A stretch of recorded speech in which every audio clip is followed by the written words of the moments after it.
Hey guys, welcome back to my channel. Namaku Alisa, and in this channel we talk about mom stuff, baby stuff, and a little bit of everything. Hari ini aku mau share tips dan trik yang aku punya untuk cara packing ketika berpergian sama toddler. Nah, kalau bayi infant di bawah 1 tahun, I would say bakal agak sedikit berbeda. Tapi anakku sendiri sekarang udah well over 1 tahun, udah kelihatan banget toddlernya. Dan aku udah beberapa kali traveling sama dia. Aku sama suami aku sama-sama setuju untuk nge-expose dia sedini mungkin sama cara-cara traveling, kayak perjalanan naik mobil jauh, perjalanan road trip naik mobil. Kemarin kita udah cukup yang jarak dekat sama yang jarak jauh. Terus besok ini kita bakal ada trip pertama kali ngajak dia naik pesawat. Dan setelah beberapa kali kita ngajak dia traveling, aku rasanya udah menemukan cara packing yang menurut aku paling efisien, paling ringkes, paling on point, yang akhirnya semua kebutuhan anak aku itu ada banget dan lengkap di sana. Semoga video ini ngebantu. Without further ado, kita langsung aja ke videonya. Oke, mungkin aku akan mulai dengan kontainernya yang kita bawa, the actual container itself, kopernya. Jadi biasanya kita pakai koper, satu koper yang cabin, satu koper yang gede. Nah, satu koper yang gede itu biasanya kita isi baju kita bertiga. Anak aku baru 1 ya, jadi kita biasanya isi baju kita bertiga, baju suami aku, baju anak aku. Dan satu lagi koper kabin yang isinya adalah kebutuhan anak aku, mulai dari mainannya dan perkakas-perkakas lain yang sekiranya nanti dia bakal butuh di sana. Kenapa aku pisahin koper untuk mainan anak aku? Karena di rumah itu kita pakai Montessori inspired way. Kita di rumah pakai toy rotation. Jadi aku pengennya nanti begitu kita sampai ke tempat destinasi kita, dia juga punya satu tempat di mana dia tahu, oh tempat itu adalah kotak mainannya dia, di mana dia bisa secara independen ngambil mainannya sendiri. Jadi kita selalu bawa satu koper cabin yang nanti di sana bakal jadi multifungsi sebagai kotak mainannya dia. Nah, untuk video ini aku nggak bakal ngasih tahu in detail baju-baju yang aku bawa karena itu sesuai dengan kebutuhan masing-masing. Balik lagi, yang hari ini aku bakal kasih lihat hanya koper yang ekstra tadi, yang untuk mainan dan segala kebutuhannya anak aku. Oke, mungkin aku cara ngasih taunya akan aku cacah ke kategori. Kategori pertama adalah entertainment, dan di kategori entertainment itu adalah yang pertama aku bawa buku-buku. Aku selalu bawain dia buku-buku. Yang pertama adalah buku gambar. Ini oke banget karena buku gambar ini bisa dipakai buat apa aja, bisa dilepas juga jadi origami, bisa buat coret-coret segala macam, dan ini oke banget dibawa saat perjalanannya karena lumayan kalau coret-coret tuh bisa cukup bertahan lama dia. Nah, terus buku gambar ini aku pairing sama spidol-spidol yang aku khusus punya untuk saat traveling. Nah, spidol-spidol ini atau pensil warna atau apapun itu yang kalian pilih ya, aku suggest untuk beli yang kalian gak terlalu press buy kalau misalkan satu diantaranya hilang atau misalkan rusak. Apalagi kalau misalkan kita travelingnya naik kendaraan umum kayak naik pesawat atau naik kereta, karena ini pasti akan kececer. Aku punya yang kayak simple-simple gini aja, yang again kalau misalkan salah satu dari ini hilang aku nggak terlalu sedih. Selanjutnya yang juga masih dalam kategori perbukuan adalah sticker book. Ini untuk anak aku sih dia betah banget ya mainan stiker, jadi ini bisa cukup paling bertahan lama di antara buku-buku dia yang lain. Nah, kalau buku stiker biasanya itu aku selalu copotin semua pagesnya kayak gini, dan setelah itu negatifnya aku copot, jadi yang kesisa cuman di actual stiker yang ada gambarnya. Ini untuk memudahkan dia supaya dia bisa lebih gampang nyopotin si stikernya itu, jadi dia bisa main sendiri. Kalaupun kalian harus bersih-bersih atau apa atau beres-beresin barang, dia bisa ditinggal sama si buku stiker ini. Terus selanjutnya untuk di actual buku-buku, biasanya kalau buku-buku itu aku suruh dia pilih sendiri, tapi dia sebenarnya belum pilih untuk trip kita selanjutnya ini. Aku bakal ngasih tahu kalian kategori-kategori buku yang selalu aku bawa aja. Jadi kategori buku pertama yang selalu aku bawa adalah buku besar kayak gini yang isinya kayak The Big Fun Book of Colors atau 100 First Word. Jadi bener-bener buku yang isinya itu kayak gambar-gambar, terus ngejelasin warna-warna. Nah, ini cukup lama bisa bertahan untuk fokusnya dia, dan bacanya juga bisa cukup lama karena di sini dalam satu page aku bisa nanyain dia kayak mana gambar pohon, mana gambar kiwi, kalau ini namanya apa, kalau itu namanya apa. Jadi satu page buku ini tuh bisa bertahan cukup lama. Dan kategori selanjutnya adalah buku musikal yang kayak gini yang bisa dibunyiin lagunya. Anak aku lagi tidur jadi aku nggak nyalain lagunya ya. Untuk yang anaknya lebih musikal kayak anak aku, ini cukup bertahan lama juga karena kayak bisa di dalam satu page baca, abis itu nyalain lagunya, terus dia nari-nari, abis itu page selanjutnya, terus dia nyalain lagi lagunya, terus dia joget-joget lagi. Jadi ini juga cukup lama bertahan bacanya, dan biasanya juga dia nggak terlalu cepet bosan sama yang buku musikal kayak gini, apalagi kayak anak aku yang suka lagu. Kita juga punya satu buku lain yang setiap page-nya itu lagunya beda-beda, jadi itu juga oke banget. Habis itu jenis buku selanjutnya adalah buku yang interaktif kayak gini. Jadi misalkan kayak pull and push, rotate the page, dan segala macamnya. Atau misalkan buku yang ada buat sensorinya yang bisa dipegang-pegang. Ini juga kita suka banget karena again dalam satu page-nya itu bisa menghabiskan waktu yang cukup lama. Dia juga bisa nunjuk-nunjukin di dalam buku ini ada gambar apa aja. Jadi ini bisa buat menahan konsentrasi dan fokusnya cukup lama gitu. Jadi dia juga nggak cepet bosan sama buku ini. Dan kategori terakhir untuk buku adalah buku tidur. Biasanya kita punya buku tidur yang khusus yang warnanya lebih nggak cerah-cerah gini. Nah, kenapa kita selalu pisahin buku tidur? Karena aku pengennya setiap kita traveling tuh juga biarpun kita ada di tempat lain, dia punya satu buku yang act sebagai cue-nya dia. Oh, udah baca buku tidur nih, waktunya untuk tidur gitu. Jadi biarpun dia di tempat lain, bukan di rumah sendiri, dia bisa tetap ngejalanin bedtime rutinnya dia. Dalam kategori entertainment selanjutnya adalah mainan. 2 tips besar untuk mainan aku adalah yang pertama untuk bawa mainan yang open ended yang bisa dibuat main banyak hal. Jadi dalam satu mainan yang sama tuh bisa hari ini dimainin untuk yang A, dan besok dengan barang yang sama juga bisa dimainin untuk barang yang B. Dan yang kedua juga sama kayak si spidol tadi, aku saranin untuk bawa mainan yang juga kalian gak terlalu sedih kalau misalkan mainannya berceceran atau hilang atau misalkan rusak. Jadi sebagai contoh, besok ini untuk trip yang besok aku bawa jepit jemuran kayak gini. Ini jepit jemurannya yang kayak dari kayu biasa aja. Ini tuh open ended dan juga harganya murah meriah. Ini bisa dimainin untuk dijepit di horden, atau dijepit di baju, atau dijepit di mana aja, atau misalkan juga buat kayak egg hunt gitu tapi pakai jepitan. Jadi kayak cari nih jepit ada di mana. Jadi ini cukup lama bertahannya dan bisa dipakai buat main banyak hal. Abis itu mainan kedua yang aku bawa adalah yang ada di pouch ini, itu kabel-kabel bekas. Jadi suatu hari aku lagi membersihkan kabel-kabel dan aku menemukan banyak banget kabel-kabel nggak bertuan. Nah, kabel-kabel ini akhirnya aku kumpulin, dan ini juga ternyata menurut aku cukup open ended juga, kayak bisa dijadiin buat main cacing-cacingan atau sensory play, kayak misalkan selamatkan kancing, atau selamatkan buah ini, atau selamatkan itu. Terus habis itu ini juga bisa dipakai buat main ngelilit-lilit, anaknya disuruh lepasin dan segala macam. Nah, jadi kalian bisa cari kabel-kabel di rumah yang sekiranya udah nggak pernah dipakai lagi atau udah rusak, ini bisa banget dijadiin mainan buat anak aku.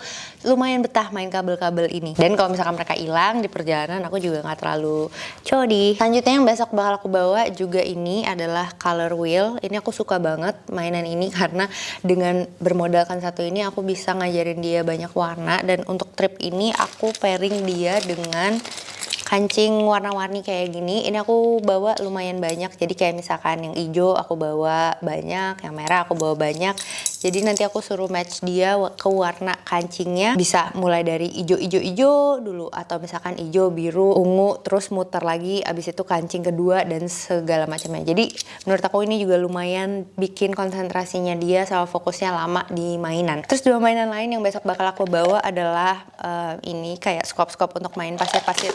Main pasir-pasiran karena besok bakal ada pantai dan dump truck kayak gini. Nah, aku saranin juga untuk bawa mainan yang bahannya agak plastik-plastik gini, biarpun aku juga di rumah banyak mainan yang Montessori inspired pakai kayu, tapi aku saranin untuk nggak bawa itu karena mereka tergolong cukup berat, dan biasanya kayak gitu partsnya juga totok cuman sekian. Jadi kalau misalkan hilang nanti malahan sedih, harganya juga nggak lebih murah. Jadi aku saranin untuk bawa yang bahannya lebih ringan-ringan kayak gini. Kategori selanjutnya adalah diaper. Jadi buat teman-teman yang masih pakai diaper sekali pakai, aku sekarang pakai diaper sekali pakai, udah nggak pakai Clody lagi. Dan diaper yang aku pakai, yang kita pakai itu dari Rascal and Friends.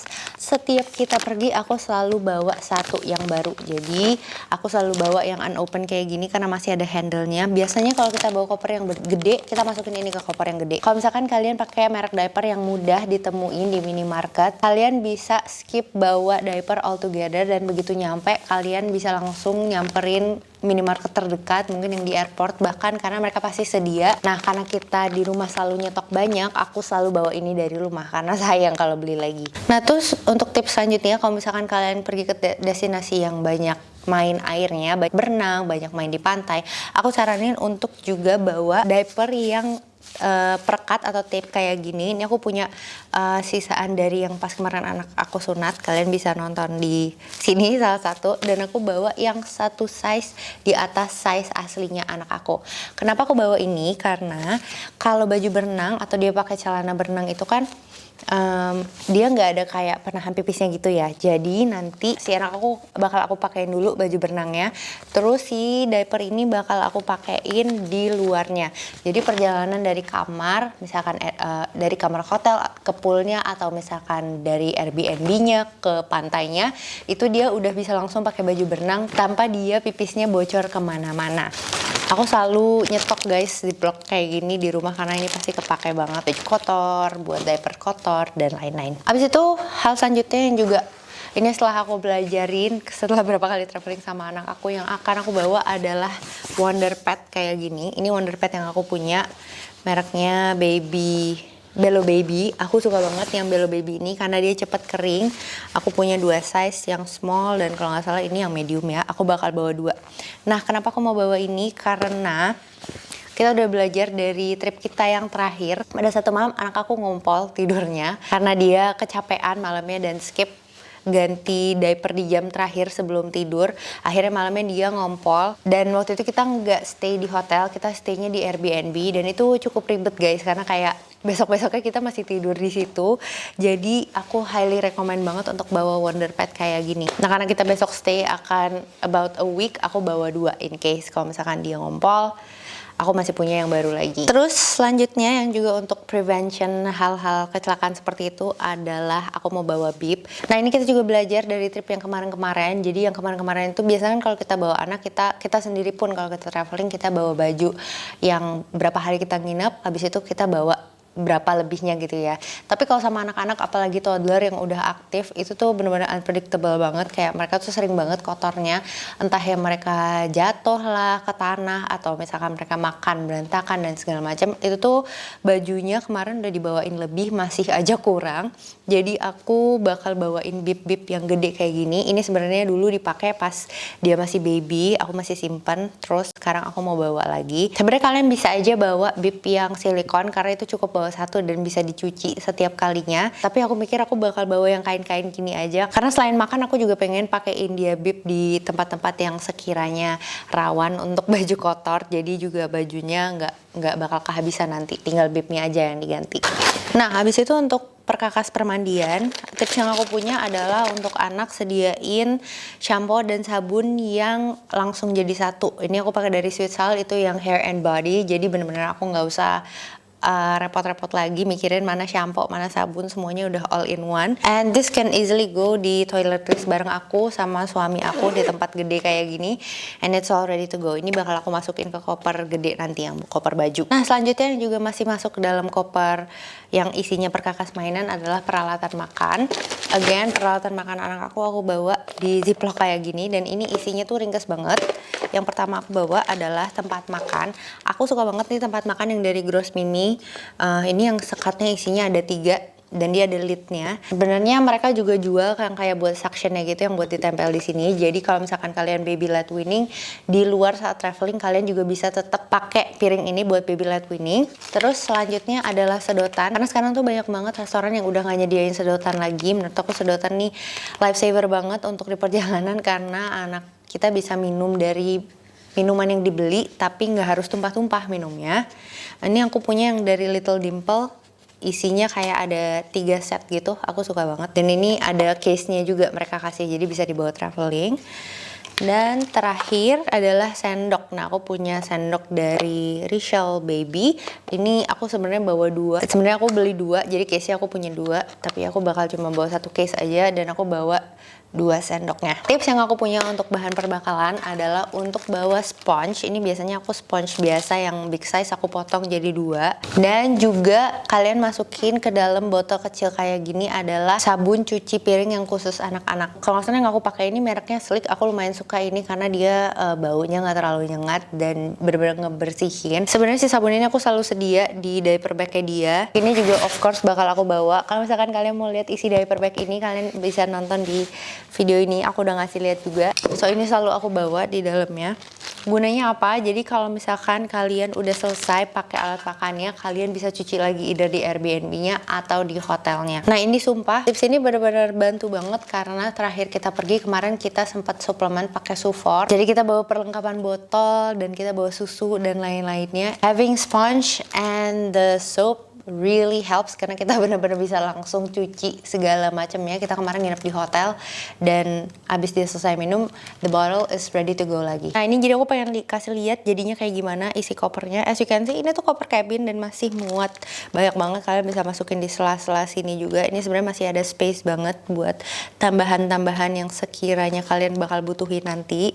Nanti kalau misalkan udah nyampe ke tempat destinasinya, barang-barang yang kayak gini semua aku pindahin ke lemarinya dan sisa ini mainannya doang yang di dalam sini. Jadi bener-bener koper ini jadi box mainannya dia di sana. Udah deh, setelah itu di koper yang besar aku bakal masukin baju-bajunya dia dan baju-baju aku dan baju-baju suami aku. Of course untuk keperluan ini bakal balik ke masing-masing kalian. Kalian tipe orangnya kayak gimana. Dan juga si diaper satu kantong baru ini yang bakal kita bawa. Oh iya, jangan lupa juga selalu bawa kantong buat baju kotor. Sebenarnya biasanya sih aku suka lupa dan triknya biasanya kalau kayak gitu aku keluarin semua baju bersihnya ke lemari, either itu di hotel atau di Airbnb-nya. Biasanya mereka nyediain lemari ya.